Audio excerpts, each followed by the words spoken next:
Okay, so now we are back once again. In the previous class, so we discussed about the wobbling motion of the cycle wheel, and this is what is the derivation we derived, and we have found that for this part there is no moment, but for this part there exists a moment, and this moment direction is this.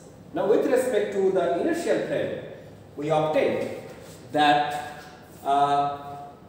the moment is changing its direction with respect to the inertial frame. Now what is its consequences? That we are going to check.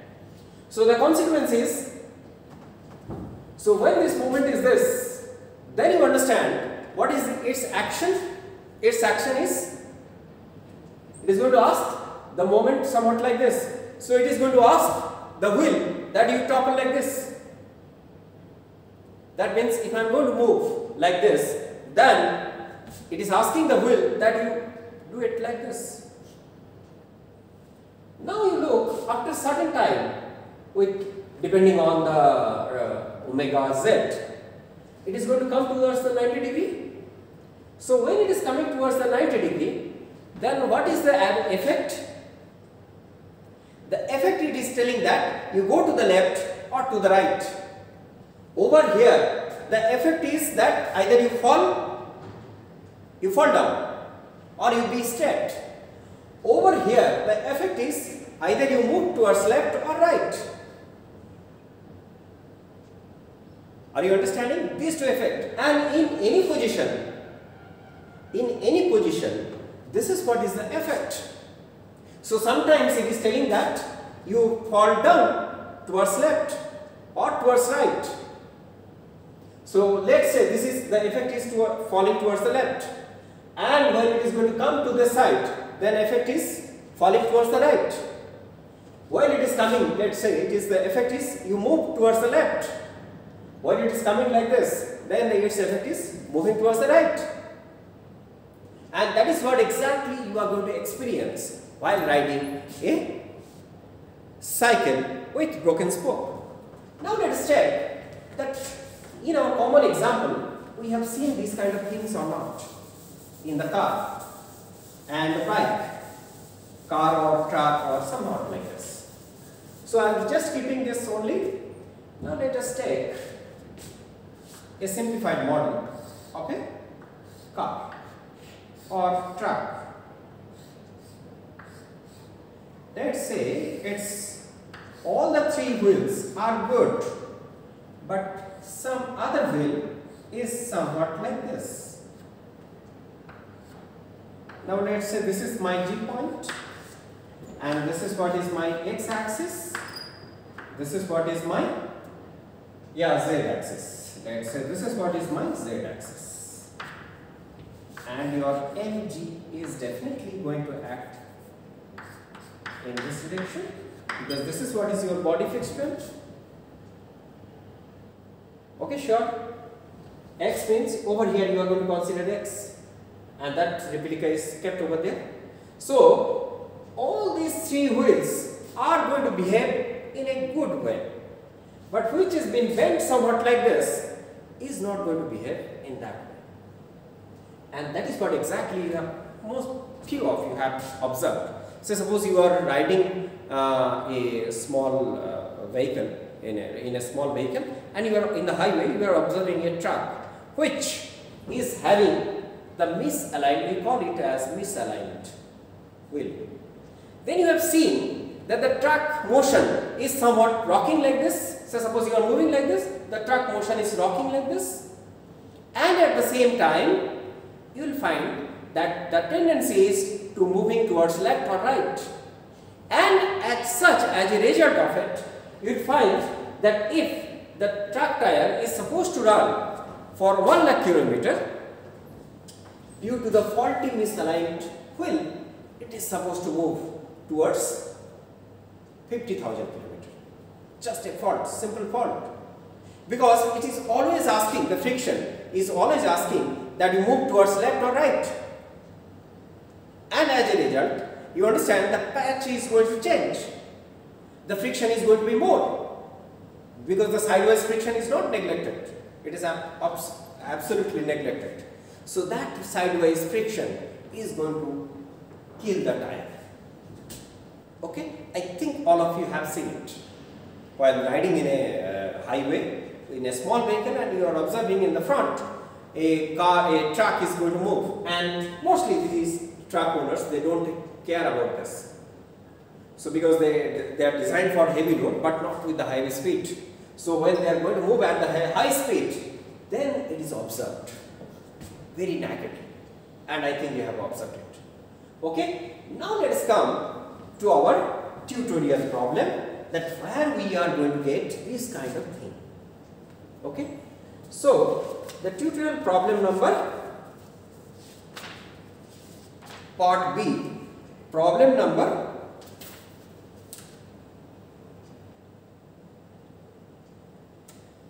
Problem number 1, part B,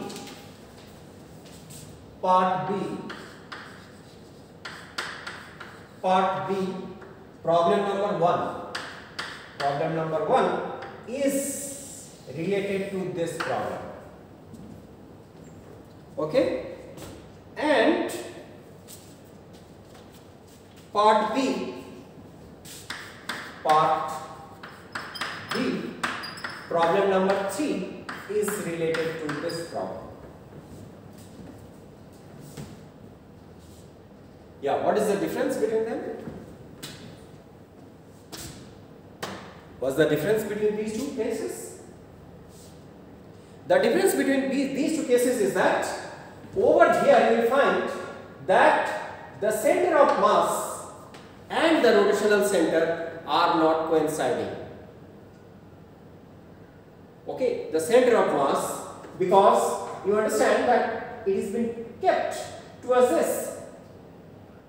So, but your geometrical center, or through which the cycle is going to rotate, is remain the same, but G point is being shifted towards it. So this is what is my G point, and this is what is my C point, or the center of rotation point. C and G is now being wide apart. So as a result, what is going to happen is that this G, over here the mass is being concentrated, let's say the mass is M. Now this whole mass is going to rotate with an offset. So that offset is going to do what? It is going to create a centrifugal force. So in this case, if you write this cycle, you are going to get a force, and which is residing in the same plane. Look over here, that force is going to be towards this, because this is what is your centrifugal force. This is what is the direction of the centrifugal force, from the center towards the and away from it. So you are going to write m omega square, and this distance, let's say this distance is, offset distance is E, eccentricity. You are defining it as eccentricity. Sure? Are you understanding? So this is what is the effect of mass point shifting from the center. This is what is my center of rotation, and as this cycle wheel is being bent somewhat like this, so the G point is being shifted towards this. It is now not residing at the center, geometrical center, or the center of the rotation. Okay, so as such, this offset distance is going to create a centrifugal force, and with the body this is also going to rotate. This is also going to rotate. So you are going to get the same amount of force, reaction force over here, but you are going to get a force which is going to vary. So that force, if you are going to look from the x and y, the fixed frame of reference, you are going to get the sine component and cosine component. But look over here, this is a force. This is a force, but this is a moment. Right? This is a moment. Though they are residing in the same plane, but it's a force and it's a moment. Now what is the effect of it? So I discussed that this is what is the effect on the tire. One effect on the tire. Other effect, do one thing. Let's do a simple experiment. So suppose you do one thing. You are, just think, yeah, I think you have studied solid mechanics. You are just putting a force onto this piece of paper. So it is having a strength and it is going to opposite. After that it is going to fail. But if you do it somewhat like this, say suppose, I think you are understanding what I am doing over here. I am just doing this exercise. I am just doing this exercise in such a way that I am just holding it like this, holding it like this. Look over here. That though the force level is pretty small, but if I am going to do it somewhat like this repeatedly, then the material is going to be fatigued. And which is the case, suppose I want to tear some portion of the paper, then what do you do? At first you put it like this, then you put it like this, such that you make those portions very weak, and that is what is there. It is going to get a repetitive load. Sinusoidal or co-sinusoidal means it is going to get a repetitive load.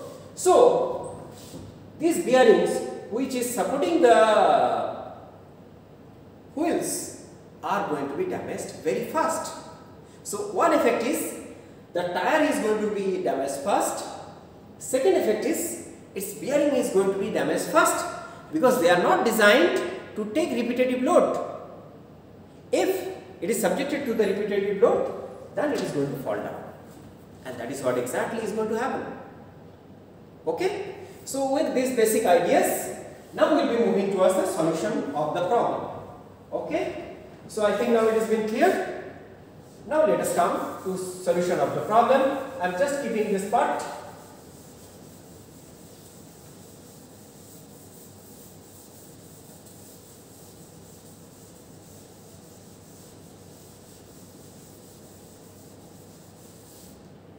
So this side of it, I am going to keep this very particular problem. Now let us solve this. So it is telling that the first part B, problem number 1.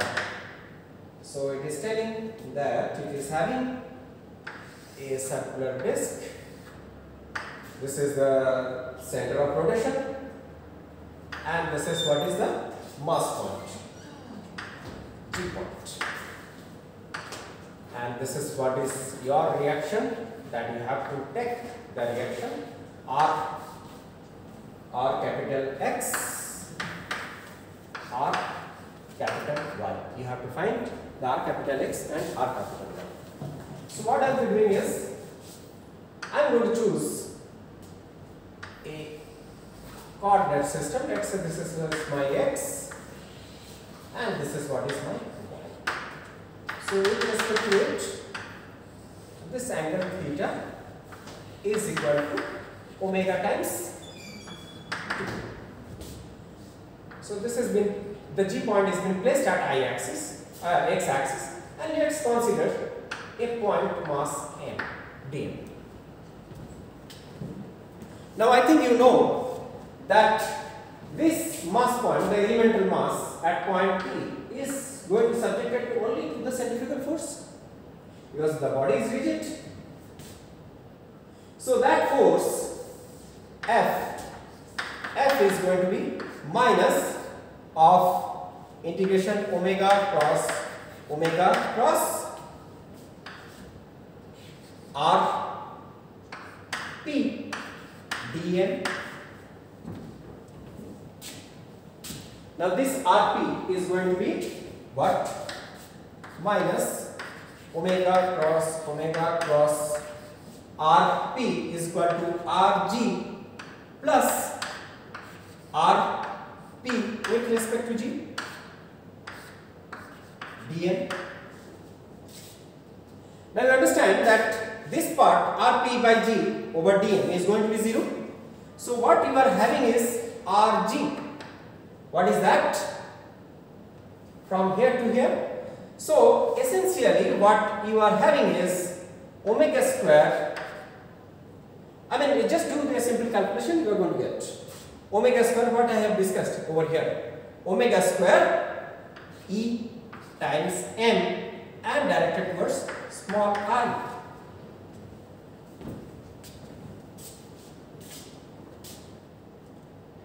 Okay, now look that this force F is directed towards this. So with respect to the capital X and capital Y, what you are going to get is omega square E m cos theta capital I cap plus omega square E n sin theta capital J cap. This is what is your Rx and Ry. Sure. So over here you are going to get a force. Now let us come to the problem number 3. So for problem number 3, look over here, it is just the identical problem whatever we have discussed.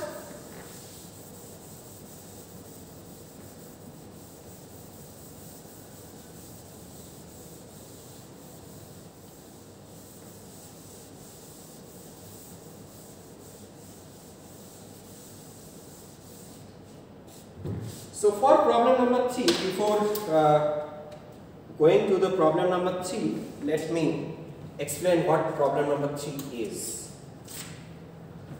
Now let's say what I am going to do is, I am going to take a circular disc of it. So just consider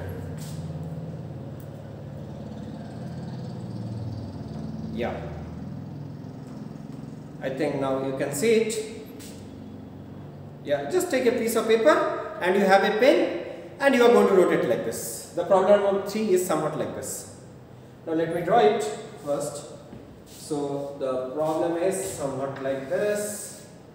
You have 2 bearings, it is supported with 2 bearings, and on it there is a disc which is been tilted, and this tilt is x-axis is not tilted, y-axis is been tilted, and its z-axis is been tilted. So this is the body fixed frame of reference, and with respect to the axis or the shaft, it is going to create an angle of theta. So a good disc, say suppose it is a good, now it is become a bad disc. Okay, bad dynamical problem. Now the good dynamical problem is it is been aligned, or rather it is been misaligned, like your cycle wheel. So the good one is somewhat like this. Now the bad one is, it is going to rotate like this. The bad one is somewhat like this. You look carefully. Let's just do the experiment. I think the experiment can be done. This is the bad. This is the bad thing. So you understand that x-axis is this axis, y-axis is this axis, z-axis is this axis. So x-axis is perfectly aligned. I mean, it is just, if you are going to make it beta is equal to 0, the x-axis is going to be remain unchanged. Now, so you understand that I am going to put the G point over here somewhat like this, because I am going to consider the over here the hero is once again with the kinematics chapter I am going to keep the hero. Over here the hero is the disc. So I am going to consider whatever the G points are of the disc shaft and whatever is there, I don't bother about it. I am going to bother when I will be coming to the support reactions. Right? Before that I don't bother. Now this is what is my hero, and the G point is this, it is going to rotate. Right? Now, what you can do? You can solve this problem in 2 different ways. One is that you just take the coordinate system as unaligned. That means you keep the body fixed frame, x remain the same, y is somewhat like this, perpendicular to it, shaft, and z axis is along the shaft. So you define a new coordinate system, x dash which is x, y dash which is perpendicular to the shaft, and z dash which is along the shaft. Now in that case, what do you have to do? You have to look carefully that if you are going to choose x, y, z frame, then all the product of inertias are 0. But when you are going to choose the rotated coordinate frame, then the product of inertias are going to come. Now how to change from the one product of inertia to the other product of inertia? I think I have recorded 3 lectures. Please look carefully. So from that 3 lectures, you are going to get the idea how to transform the product of these inertia properties with the rotation of coordinate system. So I am not going to discuss that part. What I will be doing is that approach with the rotated coordinate frame, that approach I will be giving you the solution. I will be sending you over the email. But today I am going to discuss the other approach. The other approach is that I will be keeping this coordinate system as a fixed. This is, I am not going to change it. Rather what I am going to do is that the omega is acting, the omega, if you are going to look from there, then it is anticlockwise. So my omega is this.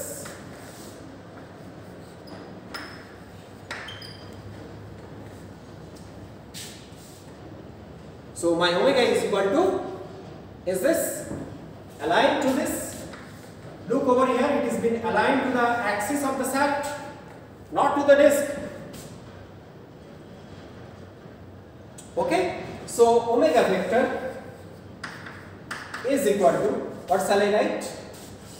Omega cos beta k cap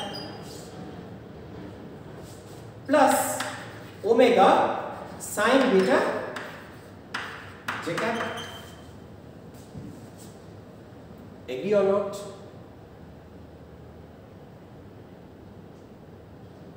Sure. So with this, just I have transformed the omega to the coordinate frame. Now I am going to make Hg. Hg is going to be Ixx 0 0 0 Iyy 0 0 0 Izz. And I am going to write 0 omega sin beta and omega cos beta. That's all. Now what I am going to have is equal to Iyy omega sin beta j cap plus Izz omega cos beta k cap.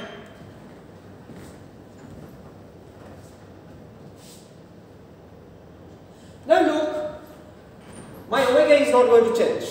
So my moment about g is equal to omega cross, once again I have made a mistake. I mean, not made a mistake. So it is going to be Lg. Our symbol is L. So moment about g is equal to omega cross Lg, which is equal to omega cos beta k cap plus omega sin beta j cap cross what? Iyy omega sin beta j cap plus Izz omega cos beta k cap. So it is going to be, now let us do one thing, Izk. So k times j, kj minus Iyy is equal to minus Iyy omega square sine beta I cap. Right?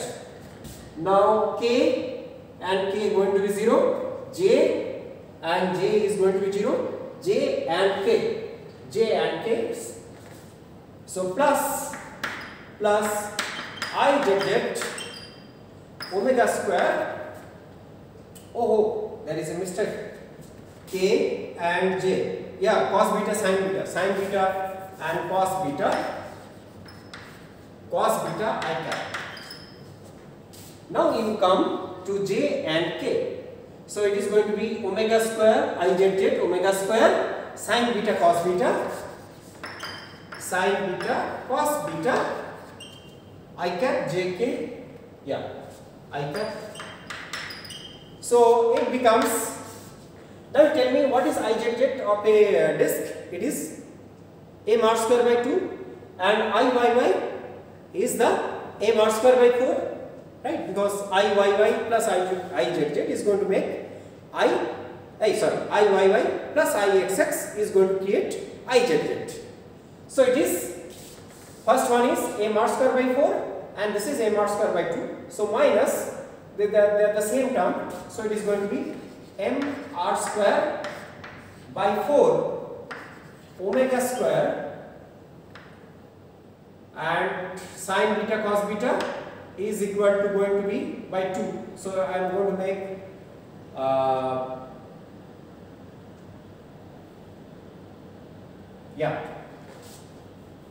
sine beta sine of twice beta, or rather make it sine beta and cos beta. Keep it like this. So what you are going to get? You are getting the moment with respect to I. So this is what is my moment direction. So can I erase this part? Because this is not important to me. I got the moment. My moment is m r square by 4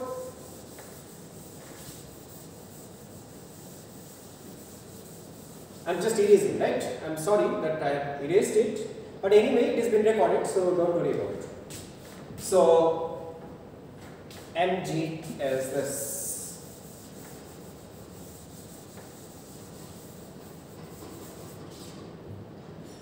Mg is this, and what is mg direction is this. Now look carefully that as this body is going to rotate, this mg is also going to rotate. And that is what exactly the same oblique motion that you have observed in your cycle. Now with respect to what I will be doing is that I will be keeping the capital XYZ frame. So this is what is my, what I'll say, yeah, let's do one thing. Keep. This is what is your capital Z, this is what is your capital Y, and this is what is your capital X. Now you look, with respect to capital XY frame, if I am going to make it, let's say, put it capital X and capital Y, and let's say this is what is my small x and small y direction, and this angle theta is nothing but omega t, and this is what is my moment mg. So this moment will be having the cos, you can write it as mg is equal to m r square omega square by 4 sine beta cos beta small I cap is equal to that entire expression times cos theta of capital I cap plus that entire expression times sine of theta capital J cap. Sure? Because what you are going to decide is that these reactions are in respect to are to be defined with respect to, it will be having how many components? How many components? Yeah, it will be having 2 components, right? 2 components. The third component is not to be there. The z component is not going to be there. So it will be having x and y. So it is going to be, let's say this is the support point A and support point B. So it is going to be having R capital X A, R capital X, Y A, and it is having R capital X B, and it is having R capital Y B. So these reactions are to be calculated with respect to this. So you understand that these reaction forces are going to be the function of sin theta and cos theta, and that theta is equal to related by this small theta is related to omega t. And if you are going to consider the weight of this mass, then its static load is to be considered. So you are going to get a combination of static load plus the dynamic load, right? So the inter solution, you can do it in 2 different ways. One is either you change the coordinate, right, and convert the inertia to the new deformed new rotated coordinate, or otherwise you change the omega to the existing coordinate and from there calculate the moment. But this normal reaction, whatever the reaction, support reactions are to be considered, they are to be decided from the static equation, which we know, right? So this is what is the thing, and as I told that these support bearing reactions are always subjected to dynamic loads, and it is going to create a problem for its longevity. So what we do is that we align the disc to remove those support reactions. Now you just remember the cycle mending shop in your near to the hostel. What they do is that, so at first they are going to take the cycle wheel, they will be placing it on a frame, and after that they are going to rotate, and with a fixed point, what they are going to do is that with a fixed point they are going to check what is the deflection of it. If they are away from the point, then they are going to put the tight into the spoke such that it becomes aligned. So what essentially for good life or for good riding comfort, what we do is that we make all the product of inertia to 0. Sure? If we don't make it, then you understand that we are inviting a moment, and it is going to create a trouble for riding the cycle, for riding the car, or for riding the lorry or the truck, or for a machinery with disc.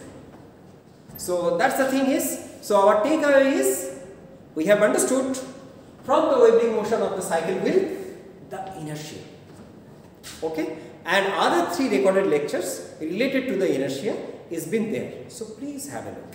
Okay, thank you for your patience. And today I think I am going to record one more. Okay, thank you.